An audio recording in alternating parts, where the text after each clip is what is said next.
Hello दोस्तों। तो अभी कुछ दिनों से मेरे पास कुछ फ़ोन कॉल्स, कुछ मैसेज आ रहे थे रिगार्डिंग सीपीओ 2025 को लेकर कि मेंस के लिए कुछ वीडियो बताइए, कुछ कैसे पढ़ना है, कुछ कंटेंट बताइए, किताबें बताइए। तो मैंने सोचा कि क्यों ना एक ऐसा वीडियो बना दिया जाए जिससे कॉमनली सबको इन्फॉर्मेशन पता चले और क्या करना चाहिए, किसी को हेल्प मिल जाए। तो आज हम लोग इसी बात पर चर्चा करेंगे, सीपीओ 2025 का मेंस को लेकर कि मेंस में क्या स्ट्रेटजी होना चाहिए और कैसे हम लोगों को पढ़ना चाहिए।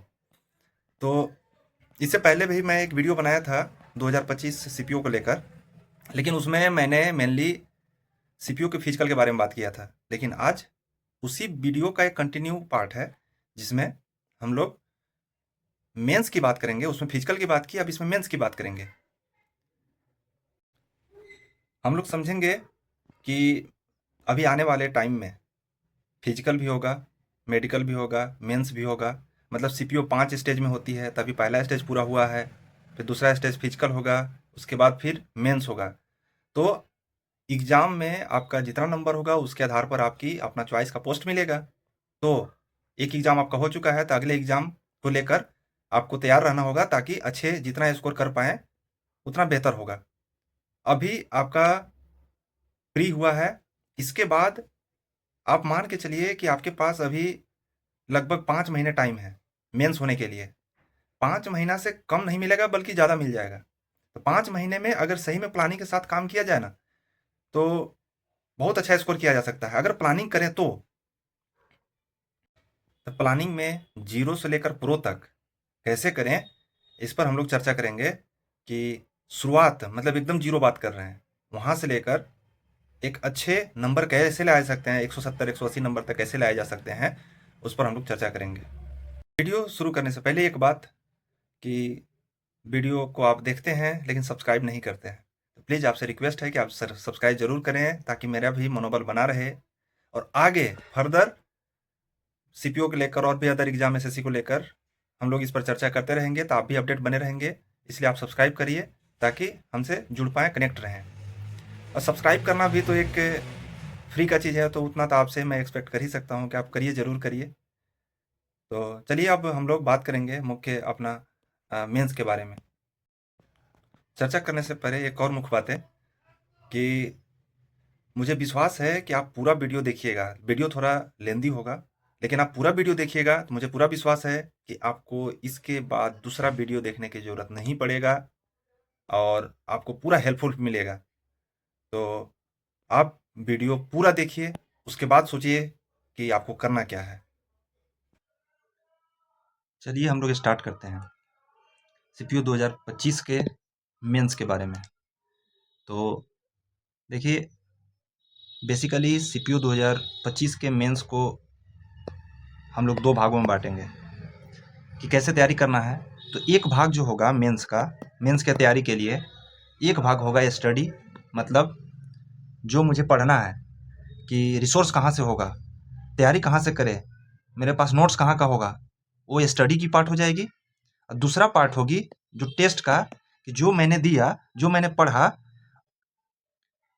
स्टडी और टेस्ट, ये दो भागों को हम लोग इस पर विस्तार से चर्चा करेंगे, इसमें करना क्या है। लेकिन उससे पहले कि क्वेश्चन जो आते हैं एग्जाम में, वो कौन कौन टॉपिक से इसके अंदर से आते हैं, हम लोग उसको ध्यान से देखेंगे कि एवरेज क्वेश्चन किसी टॉपिक से कितने पूछे जाते हैं। ये बहुत ही ज़्यादा इंपॉर्टेंट है। तो एवरेज क्वेश्चन जो पूछे जाते हैं, मैं उसका लिस्ट तैयार किया हूँ और ये लिस्ट 2020, 22, 23, 24 को देखकर बनाया गया है कि कितने कितने क्वेश्चन पूछे गए हैं। तो ये टॉपिक कुछ आप अगर देखें तो यही कुछ 12 टॉपिक है, इसमें 12-13 टॉपिक होंगे। यही टॉपिक से ज़्यादातर क्वेश्चन पूछे गए हैं। एवरेज क्वेश्चन कितने आए हुए हैं, इसी टॉपिक से आए हुए हैं। अगर देखें इसमें ज़्यादा वेटेज का टॉपिक में एरर को देखें तो एरर 20 से 22 क्वेश्चन है। सेंटेंस इंप्रूवमेंट को देखें, सेंटेंस इंप्रूवमेंट को देखें, एरर को देखें तो 20 से 22 है। सेंटेंस इंप्रूवमेंट को देखें तो 20 से 22 ये भी है। डायरेक्ट इनडायरेक्ट है 20 से 25, 20 से 25 क्वेश्चन ये होते हैं, आते हैं। एक्टिव पैसिव 20 से 25 क्वेश्चन ये भी आते हैं। फिल इन द ब्लैंक्स 8 से 10 क्वेश्चन ये भी आते हैं। स्पेलिंग एरर 4 से 6 क्वेश्चन ये भी आते हैं, जबकि 2022 में 12 क्वेश्चन हालांकि पूछे गए थे। PQRS 15 से 20 क्वेश्चन आते हैं, एवरेज है ये।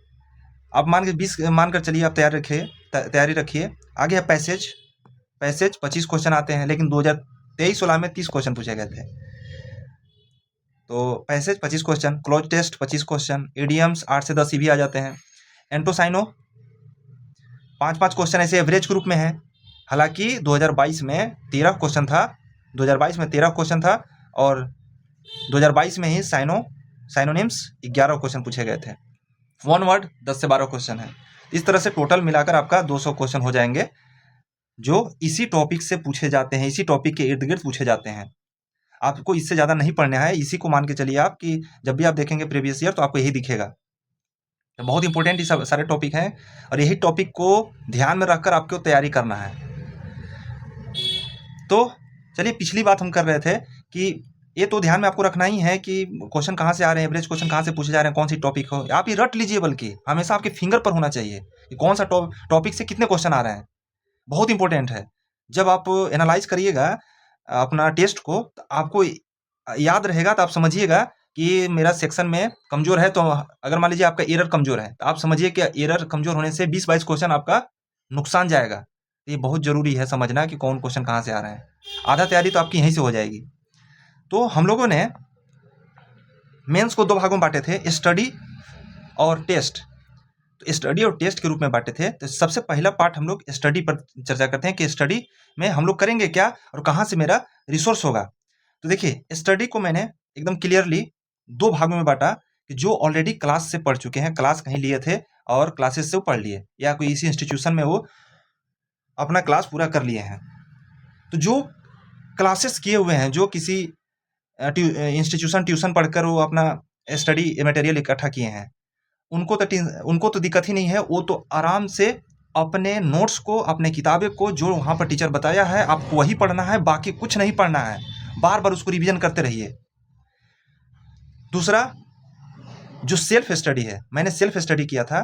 तो सेल्फ स्टडी जो करना चाहते हैं, जिनको लगता है कि मैं सेल्फ स्टडी करूँगा तो मेरे लिए इनफ होगा, उनको किसी टीचर की जरूरत नहीं है, तो सेल्फ स्टडी मैं भी किया था। तो सेल्फ स्टडी के जरिए कैसे किया जाए, तो सेल्फ स्टडी के लिए भी 2 बातें ध्यान रखना होगा कि या तो आप बुक्स खरीद लें, ठीक है, या फिर ऑनलाइन रिसोर्स से कुछ देख लीजिए। तो सेल्फ स्टडी में दोनों महत्वपूर्ण है। आपको बुक भी पढ़ना पड़ेगा और ऑनलाइन रिसोर्स को देखते रहना पड़ेगा। तो मैंने जो ज़्यादातर चीज़ों को इस्तेमाल किया, जो मैंने पढ़ा, उसी पर मैं बात करूँगा कि बुक्स में मैं क्या पढ़ा सेल्फ स्टडी में।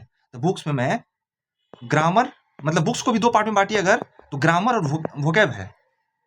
तो ग्रामर में मैंने जो पढ़ा, मैं दिखा दूंगा कि मैंने क्या पढ़ा, उस किताबों को मैंने दिखा दूंगा।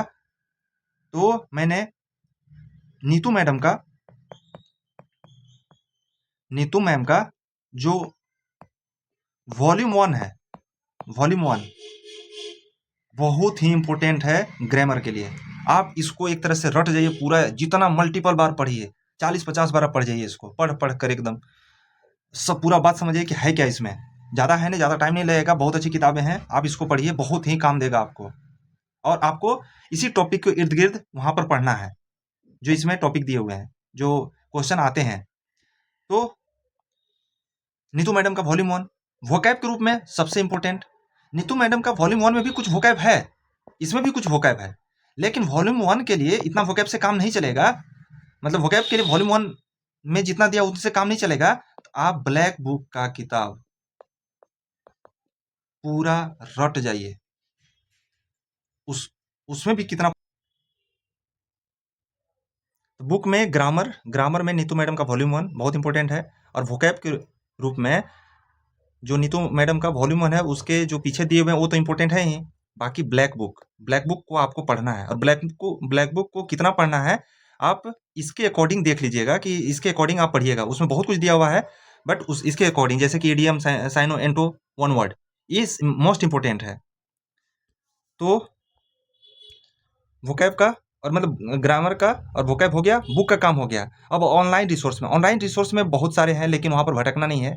ऑनलाइन रिसोर्स में जो मैंने इस्तेमाल किया वो 60 rules of the Rani man. Madam का एक 60 वाला रूल है, या निमिषा मैडम का भी 120 120 रूल है। आप ये दोनों, या फिर रानी मैडम का मैंने ज़्यादातर इस्तेमाल किया। तो आप इसको बार बार देखिए, हमेशा देखिए, बहुत काम आएगा। इसको पूरा देखिए, बहुत ही काम आएगा आपको ये। तो ऑनलाइन रिसोर्स में आपको रानी मैडम का 60 रूल्स और बुक के रूप में ग्रामर और वोकैब के रूप में मैंने बता दिया। तो इस सेल्फ स्टडी में आप इतना कर लीजिएगा, इससे ज़्यादा पढ़ने की कुछ ज़रूरत नहीं है। आप अपने नोट्स को हमेशा कम रखिए, ज़्यादा रखने से ज़्यादा दिक्कत होगा। कम रखेंगे, बार बार उसी को पढ़ेंगे, ज़्यादा आउटपुट निकलेगा। अब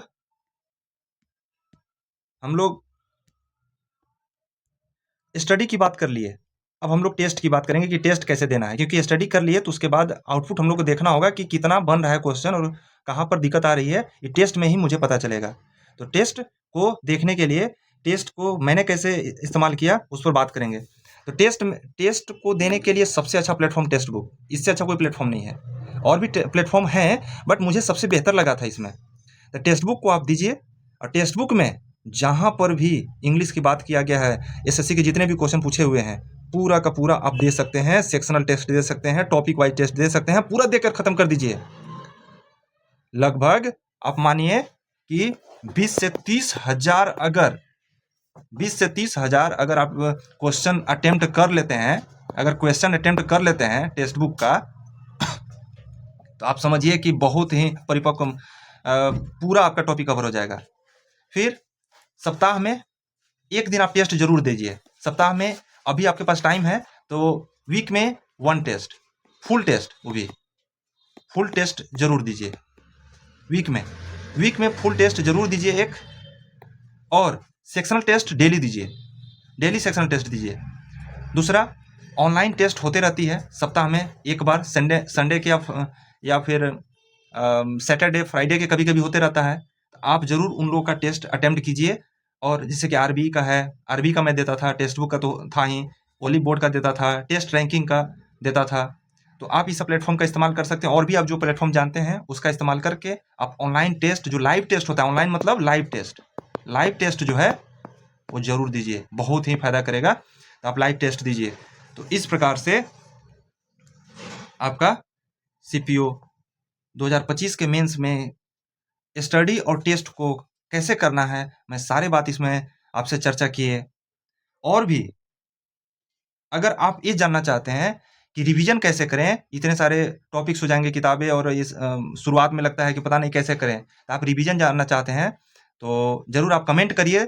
मैं कैसे रिवीजन करता था, मैं जरूर एक छोटी वीडियो और बना दूंगा, आप अगर कहेंगे तो अगर आपको रिवीजन की जरूरत है तो कमेंट में आप रिवीजन लिख दीजिए। तो मैं समझूंगा कि रिवीजन की डिमांड है, तो मैं रिवीजन पर वीडियो बनाऊंगा। तो रिवीजन का तरीका कैसे होना चाहिए, जो आपके पास पहले से नोट्स हैं उसको अपडेट कैसे करें, उस पर भी आप उसी में मैं चर्चा कर दूंगा। और भी इसके अलावा कुछ पूछना चाहते हैं तो मुझे जरूर कमेंट में लिखिए और बताइए कि आपका सवाल क्या है, तो मैं आपको रिप्लाई करूंगा।